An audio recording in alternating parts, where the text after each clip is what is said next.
This week we'll be talking about computer vision applications.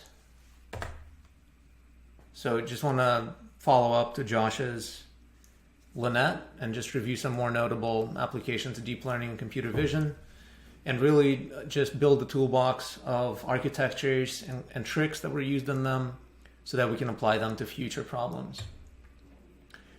So first we'll tour some ConvNet architectures like LeNet. Then we'll talk about localization, detection, and segmentation problems. And then we'll talk about some other stuff that vision, that deep learning is applied to in vision. So if you go to Torch Vision, which is the kind of official PyTorch package for computer vision models, you'll see some pre-trained models, and there's a bunch of them, right? There's AlexNet, VGG, ResNet, SqueezeNet, DenseNet, GoogLeNet. And so you might think, well, what are all of these? And the answer is that we've really been, every year since 2012, really improving accuracy on this one data set called ImageNet. And each year, essentially, there was a new architecture or an iteration, a new spin on a ConvNet architecture that won, and people started using that one. So that's been going on for some number of years, and that's why we have all these different models.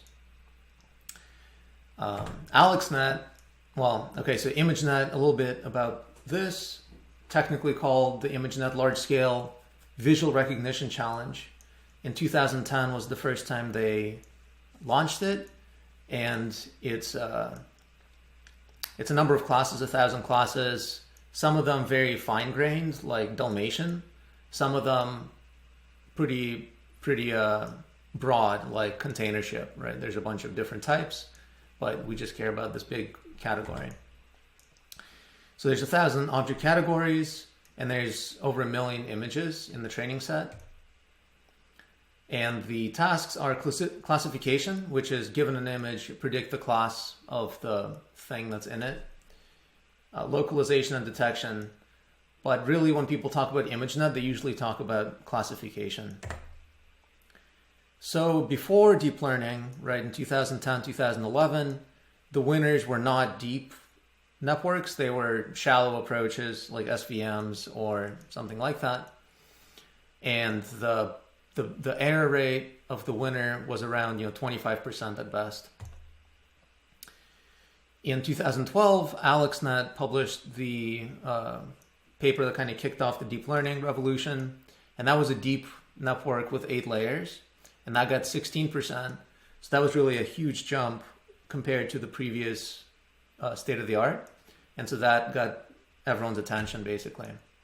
And so what AlexNet is a network very, very similar to LeNet, except instead of the 10H activation, it introduced the ReLU activation. It added a new type of layer called dropout, in which some set of weights are just set to 0 randomly in training. It introduced heavy data augmentation. So that means the input image would be flipped horizontally, would be maybe rotated a little bit, scaled, crops of it would be taken. And the reason it's usually drawn as 2 parts, you can kind of see it here. There's like one patch goes to one network, one patch goes to another, is because the biggest GPU at the time only had 3 gigabytes of memory. And this network couldn't fit, even though it's not that large, but it couldn't fit on just one GPU. So a lot of the engineering that Alex Krzyzewski had to do actually had to do with model distributed training, where the model lives on 2 different GPUs. And the parameters have to be kind of kept in check because they're actually shared between GPUs. So this is a schematic. Input goes into an 11 by 11 conv, and then a 5 by 5 conv, max pool, 3 by 3 conv, max pool, 3 by 3 conv, 3 by 3 conv, max pool, and then a few fully connected layers. So it's very similar to LeNet. And this is kind of a breakdown of the input and output sizes of each of these layers and the total number of neurons, which Fortunately, my face is in front of, but several million parameters. And next year, there was another 5% improvement in the error rate with really just essentially also an AlexNet, but it had a, it just had some tweaks as to how the conv filter sizes versus number of channels worked. But basically, you can think of AlexNet as just like the beginning of a hyperparameter optimization process, and then everyone implemented their own AlexNet and started tweaking parameters, and there was like 5% more of error rate to squeeze out just by tweaking hyperparameters. That's what happened. But this paper is more famous for introducing these deconvolutional visualizations, which basically, as the neural network trains, each conv filter can be thought of as detecting a certain type of image patch, right? And in the early layers that are close to the pixels, these conv layers learn basically edge detection and then maybe texture detection, like color detection.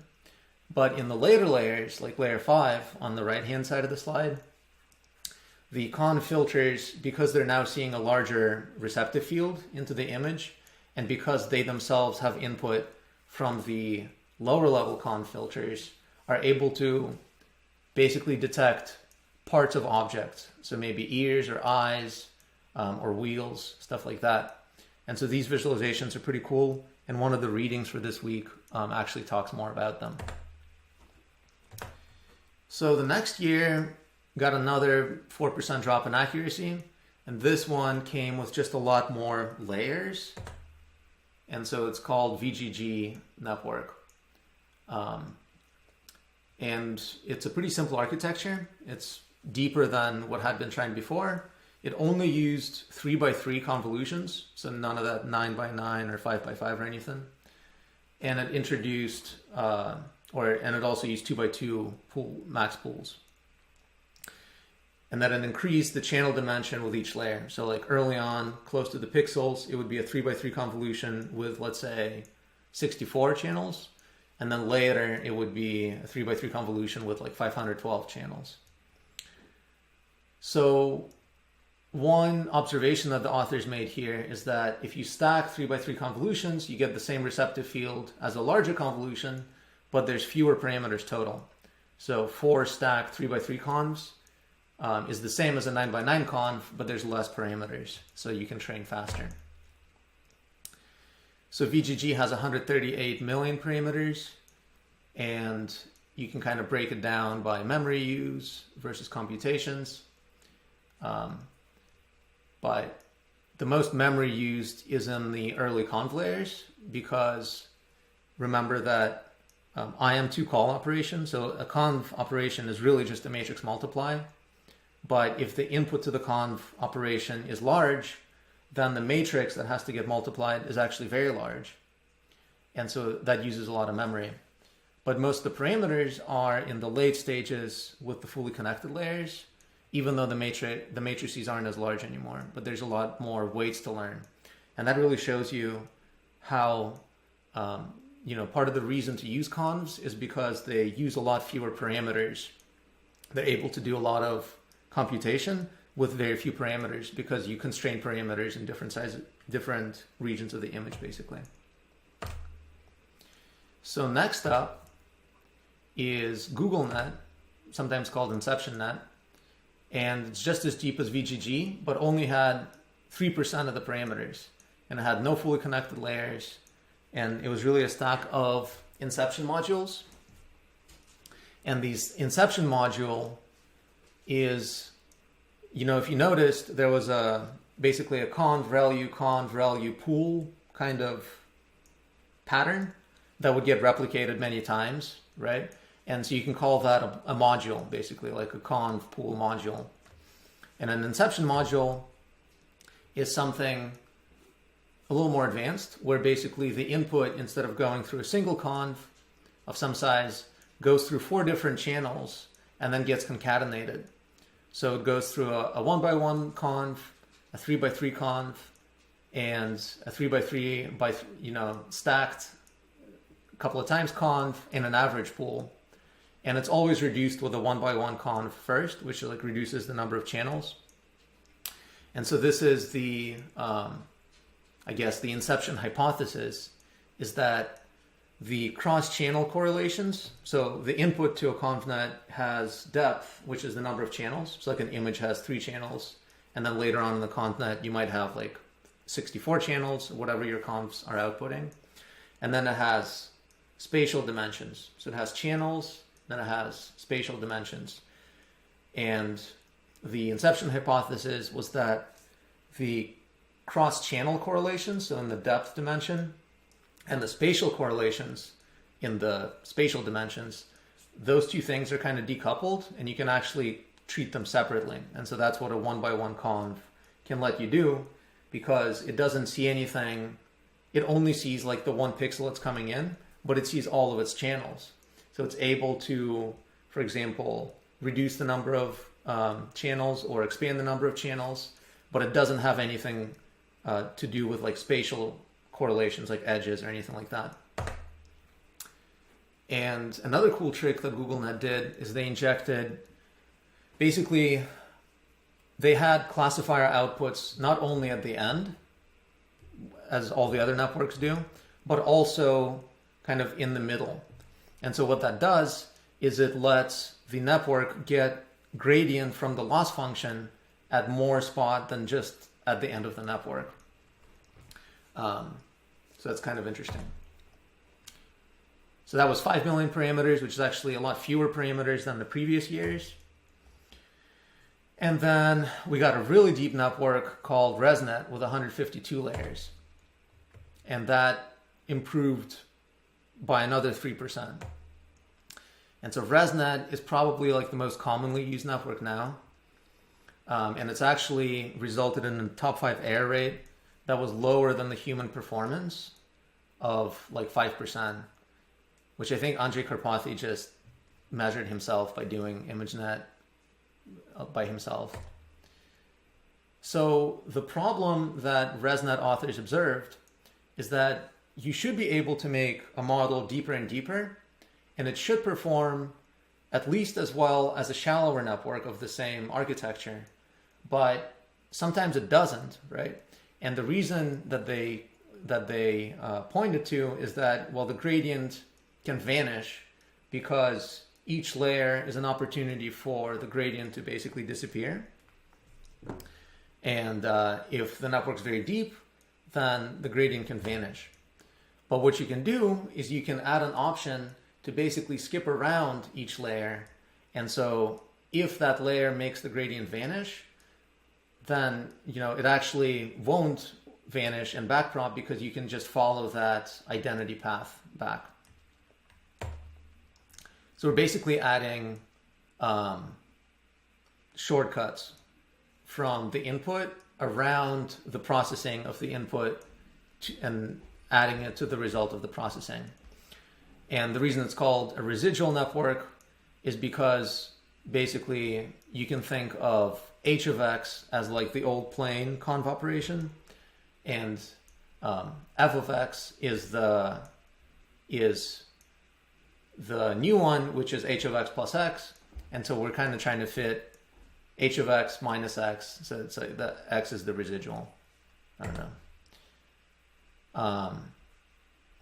And the other thing it, I guess, started doing differently is it stopped using the max pool operation, and it just started downsampling convolution or downsampling spatially using strides instead of max pool.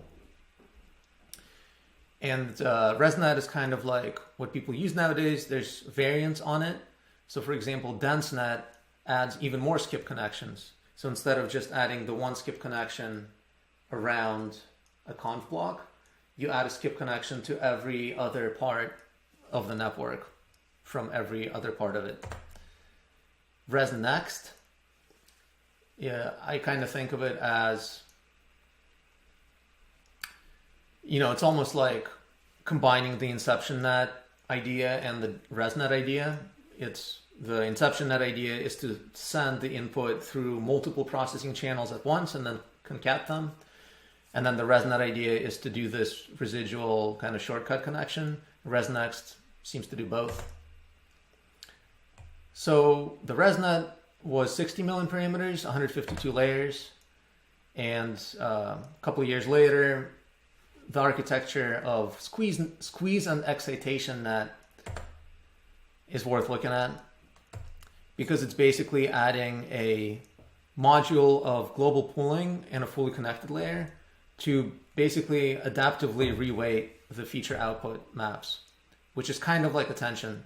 So it's basically saying, you know, like the input comes in, it goes to the conv block, it comes out. Is every channel that comes out equally important, or can we weight some channels heavier than others? And that's basically the idea, and that's what it's trying to do.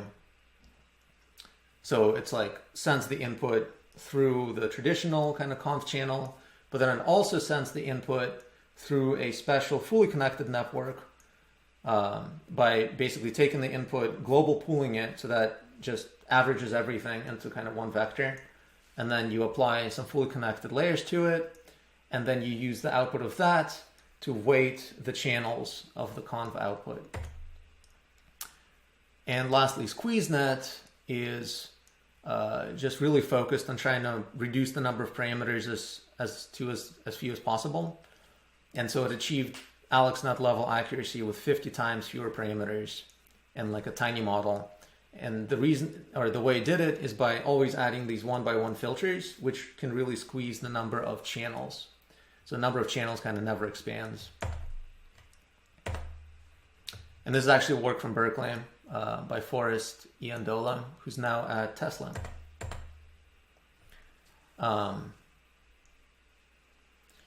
So if you look at all these networks and you plot them by, you know, we can plot them by just the top one ImageNet accuracy. And the best ones are, you know, up in the 80%. You can also plot them by both the accuracy and the number of operations in gigaflops that they perform. And you can also do the same by the number of parameters that they have, so like the memory footprint. But this chart does it by number of operations. And you can try to find a sweet spot, like what's the best performance in terms of accuracy we can get at the fewest number of operations. And so ResNets, you know, like some versions of ResNets are probably in the sweet spot, which you can see there, because you can get ResNet 50, maybe 10 gigaflops or something like that, 8 gigaflops, 75% accuracy. And in general, there's a lot of compute that gets used for this kind of stuff. So OpenAI had a blog post that plotted some notable developments over the last few years versus the number of petaflops that they used. And so another, I guess, research direction or a thing that people have been working on is, well, how do we perform all this compute in as short of a time as possible, right? Because we have to keep doing more and more compute for these networks, but we don't want it to take longer and longer number of days. So some work has focused on just very fast training, and the secret to that is basically batches that are as large as possible, right? So if you have a lot of GPUs, then you can crank up your batch size to as big as maybe 32,000, and then distribute them over, 1,000 GPUs with each GPU fully loaded. And then you can train ImageNet, you can train ResNet 50 on ImageNet for 90 epochs, which gets pretty good performance in just 15 minutes. And in fact, there's a benchmark for this called the Dawn Bench from Stanford. And the whole point of this is like, how fast can you train on ImageNet or some other data sets? Or alternatively, how cheaply can you train on ImageNet to like 93% accuracy, top 5 accuracy? So it's interesting to look at. I guess the winner right now is a ResNet 50 trained in just 2 minutes and 38 seconds.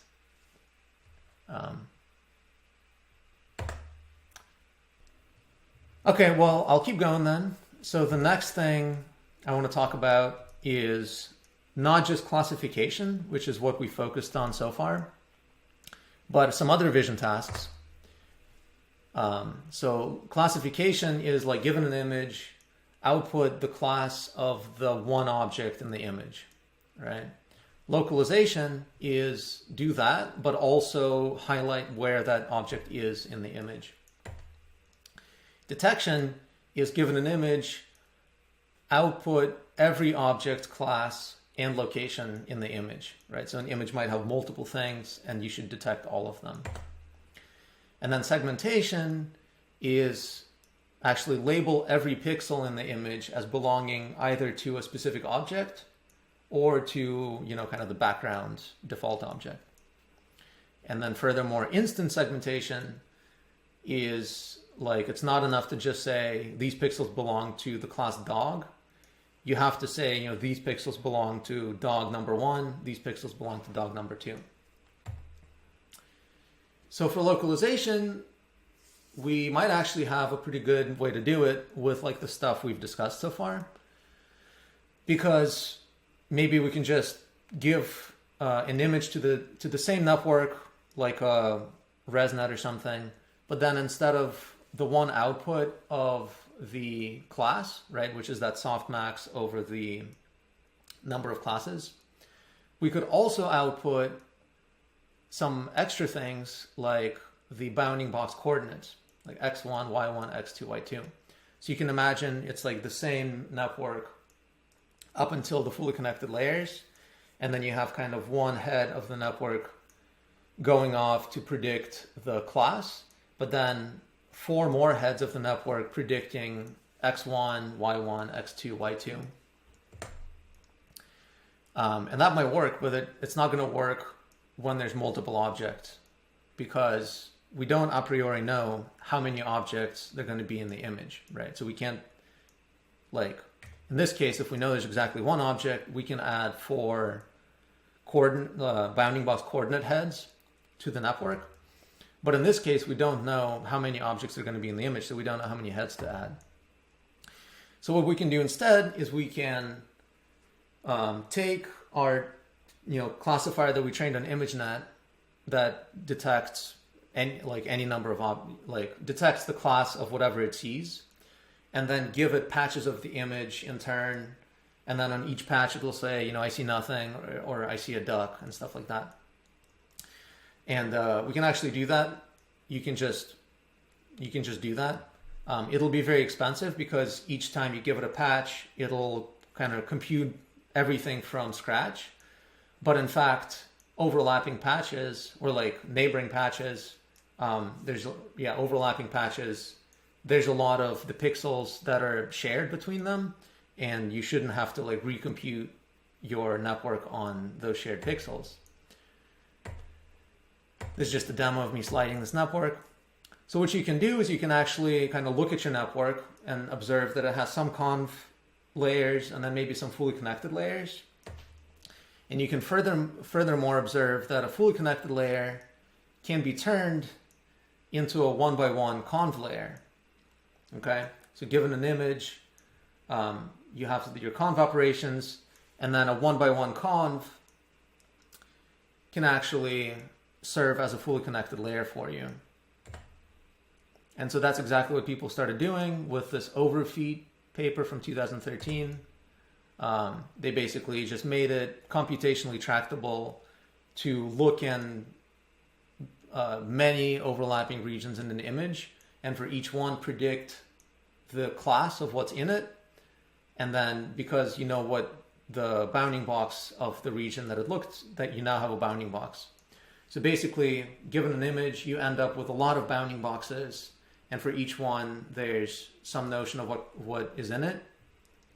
And what you can do is you can just kind of try to unify that into just a couple of detections via non-maximum suppression. So what's non-maximum suppression?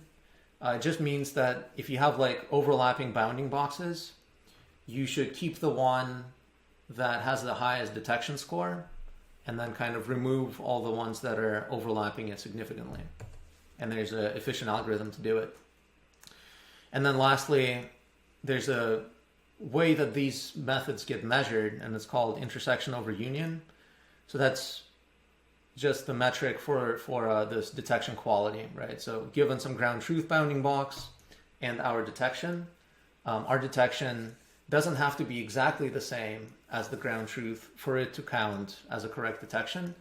It just has to have an intersection over union that's greater than some threshold, which is usually 0.5. So that overfeat kind of approach is actually what YOLO, which you might have heard of, and SSD, single shot detector. It's just that same approach, but scaled up. So what they do is they take an image, put a fixed grid over it, and then within each grid, they try to find objects in that cell. And they also do that localization trick that I shared in the first slide, where you not only output the category of the thing in the region you're looking at, but also the bounding box of the thing in that region. And then after you output that, you run non-maximum suppression, and that actually works really well, and it's really fast. So that's what YOLO is. You only look once. It's nice and fast. It's a great off-the-shelf solution. So there's 3 versions of it that the author, the original author, has worked on. YOLO v3 is the last one that the author worked on, and so basically it achieves really good performance on this COCO data set, which I'll talk about in a second, and it runs actually like fast enough to run in real time. And YOLO v4 is the most recent thing that was published just this spring. The original author is now actually no longer on the paper, so it's kind of an interesting name for this method because it's, I don't know, it's weird that they kept YOLO. But yeah, it runs at like, YOLO v4 here, you can see it runs at like 40 mean average precision at like 90 frames per second on the GPU. So that's really quick. Now, what is this COCO data set that this method's evaluated on? So it's Microsoft COCO, Common Objects in Context. And it's a very large data set. There's like 330,000 images, 1.5 million object instances, 80 categories that an object might belong to, and even some captions. And so, yeah, it gives you instant segmentations of like over 200,000 images. So this is what people use now for training these kind of models. So moving on, we talked about methods that basically look everywhere in the image, right? So you put a grid on the image and you look in every cell on the grid. There's an alternative to that, which is try to find regions that seem interesting in some way and then only look at those, right? So given an image, a lot of it might be just things that are obviously background, and then there might be like an interesting region to look at. So the first method to do this was also from Berkeley by Russ Gershik, called RCNN, so region CNN basically. So what it used is a external method, like a non-deep learning method for finding regions, and then basically AlexNet for each region. And because AlexNet has to take square input, each region would be just warped to be square, no matter what it actually was at first. And then it uses that localization trick where the ConvNet outputs not only the class, but also the bounding box parameters. And so this is really an interim solution, and it was kind of bridging like best at the time methods for detection and ConvNet. And then later, with the paper called Faster RCNN, they used a ConvNet for the regional proposal network itself. So you run some kind of CNN on the whole image, then you run the result of that through a region proposal network, which gives you proposals, and then the proposals are region of interest pooled, which is kind of like non-maximum suppression, and then each region of interest would be classified. And this was really fast, because everything is just done in the ConvNet. So the region proposal network is the secret sauce in that paper. And yeah, it's kind of like, you know, YOLO, because it does put a grid on the image and then scores each cell on the grid for, is it interesting as a region to look at?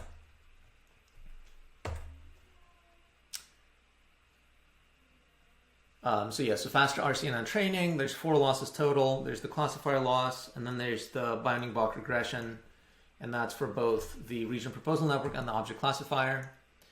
But since we're adding so many different losses, you know, could we add actually another loss for segmentation? And the answer is you could. And so that's the paper called Mask RCNN, also from Berkeley with Georgia and Ross.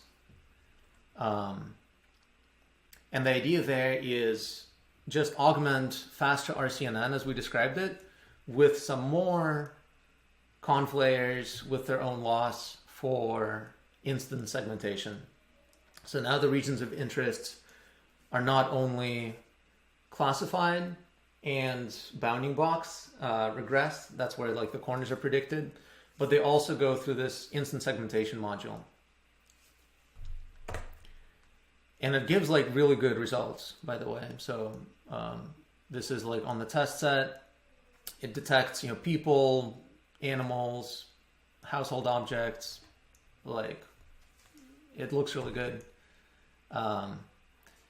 So each region, right, it not only goes through the classification, but it now also goes through this segmentation step.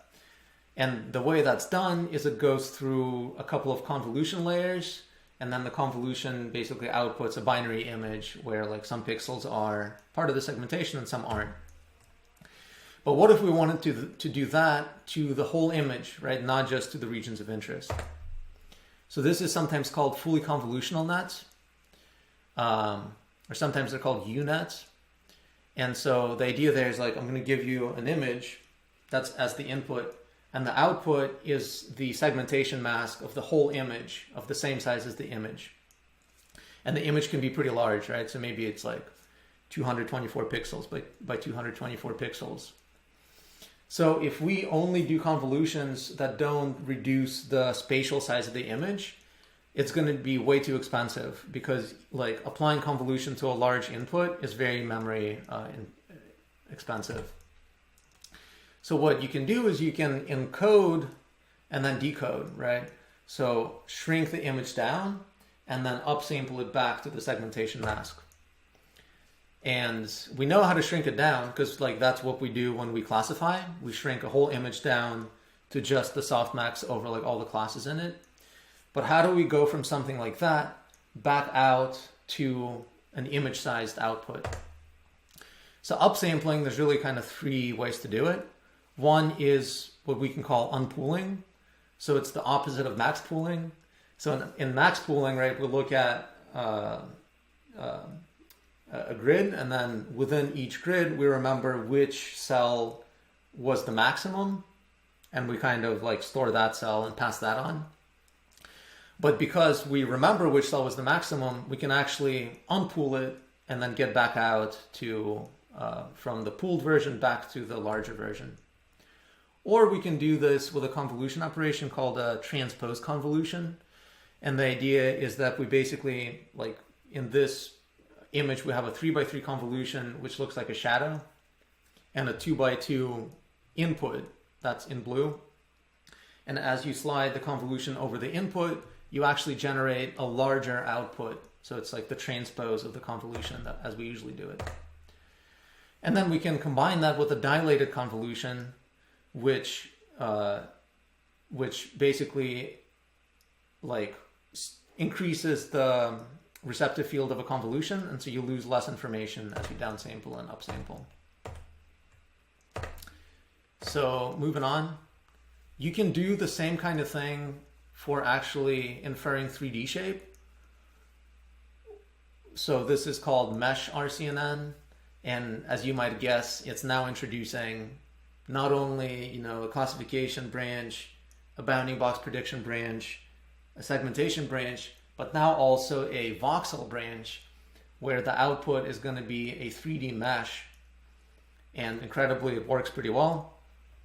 Of course, you know, we need labeled data. We need data that has a 2D image and its 3D mesh, because otherwise there's like no real ground truth that we can use for the loss function. There is such a data set, it's called ShapeNet. So it has 55 object categories, 51,000 3D models. So that's nice. We might want to detect face landmarks. So that's like, you know, points on your nose, lips, eyes, and jawline, I guess, that if you were able to detect them, you might be able to animate an avatar, like iPhone style or Snapchat style, whatever. Once again, we can use a ConvNet for this. We just need labeled data of the right type.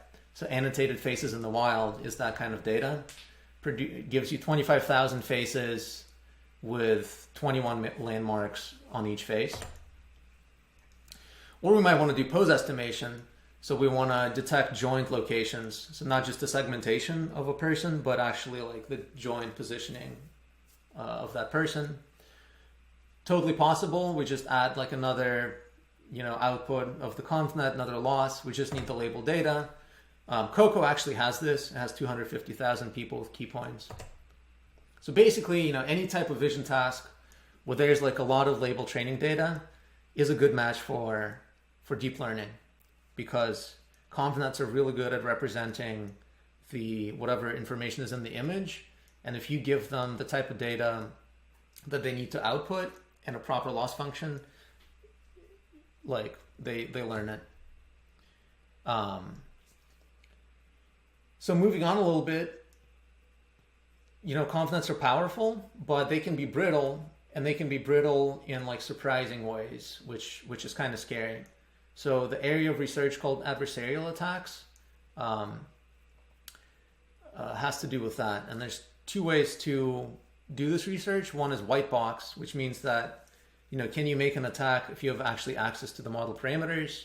Or black box, which means if you don't know anything about the model, can you still, you know, produce an adversarial attack on it? And, you know, the intuition is that what the neural nets are doing is they're trying to like basically learn this very complicated function of how the real world, as captured in two-dimensional photography, maps to, you know, categories or segmentations or anything. And the real world is like highly variable and high dimensional. And the neural network has not seen all of it, right? It's just seen what's in the training set. And it's really good at representing what's in the training set.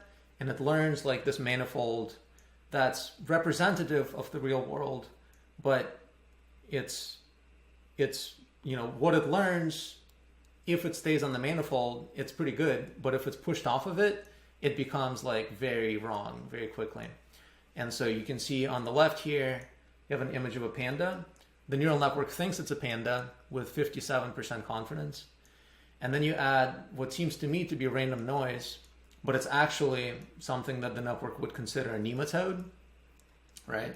And if you add them together, you get the same image of a panda to my eyes, but to a neural network, it now looks like a gibbon with 99% confidence.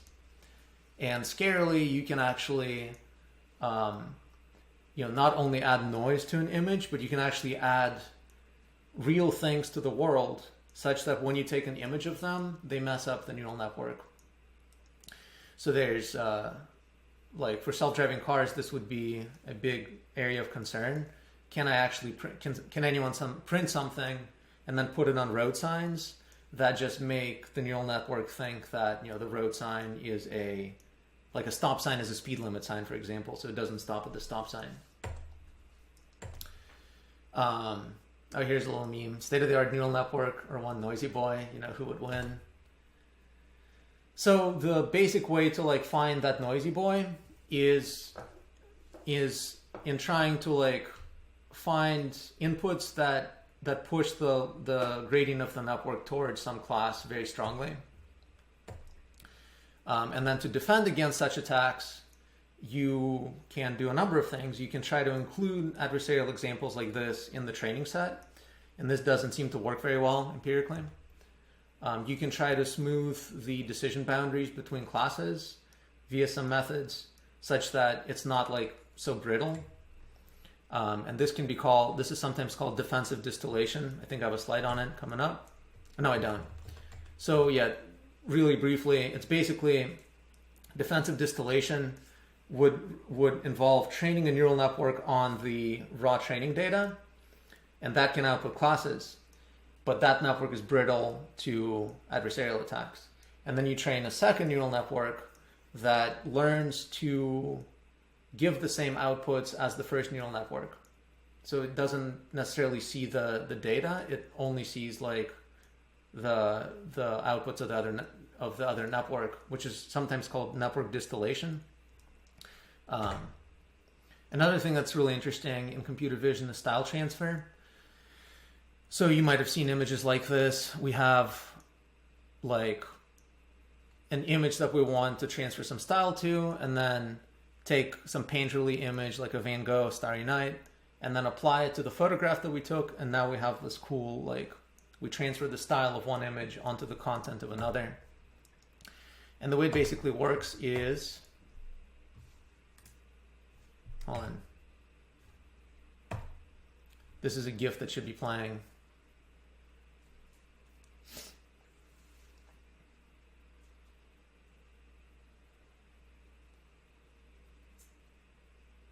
So you have your style target, which you run through a neural network, and you take some outputs of the neural network into this gray matrix, and then you have some random pixels which you'll optimize, run it through the network, and then there's two constraints that you add. You want these like gray matrices to be very close together, and you also want the outputs of the neural network images to be very close together. And if you do that, then it's kind of like one is a constraint on style and the other is a constraint on content. And if you like optimize those random pixels that you start with, you get an image that satisfies the content of your target image and the style of your style image. We have a reading this week about it because it's quite interesting. And then, of course, there's GANs, generative adversarial networks, which are able to produce fake images of, very lifelike fake images. And we'll actually talk more about them in the research directions lecture. A cool way to learn more is this Papers with Code website. And if you go to like browse state of the art and then computer vision, then you actually see like a lot of benchmarks like semantic segmentation, classification, image generation. So if you ever want to learn more about anything in particular, like let's say image generation, you can see some common benchmarks that are used, and then like the best methods on them, and then also like the papers that describe those methods. So this is a great website, Papers with Code.